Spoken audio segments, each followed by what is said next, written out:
మనము బ్లౌజ్ కానీ లేదా పిల్లలకి ఫ్రాక్స్ కానీ స్టిచ్ చేసేటప్పుడు ముఖ్యంగా ఫస్ట్ కటింగ్ చేస్తాం కదండి. నార్మల్గా అయితే ఫ్రంట్ నెక్ 3 ఇంచెస్ 3.5 అలా తీసుకుంటూ ఉంటాం కదా పిల్లలకి.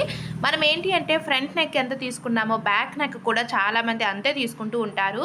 అంటే ఎవరి ఇష్టం బట్టి ఆలుకుంటుంది. సో మనకి కస్టమర్ ఎలా పెట్టమంటే మనం అలా పెట్టాలన్నమాట.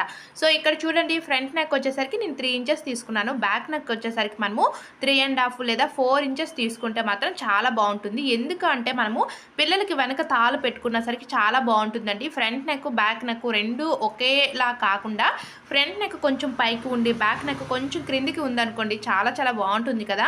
సో ఒకసారి ట్రై చేసి చూడండి. ఒక 1 ఇంచ్ మనము ఇలా బ్యాక్ నెక్ కట్ చేసుకుంటే చాలా బాగుంటుంది. ఓకేనండి, వీడియో నచ్చితే లైక్ చేయండి. అలాగే మన ఛానల్లో blouse cutting tips, so stitching ఇవన్నీ కూడా చాలా సింపుల్ మెథడ్లో నేనైతే చెప్పాను. సో ఫస్ట్ నుంచి క్లాసెస్ వినండి, చూడండి. వీడియోస్ నచ్చితేనే ఛానల్ని సబ్స్క్రైబ్ చేసుకోండి. Thanks for watching.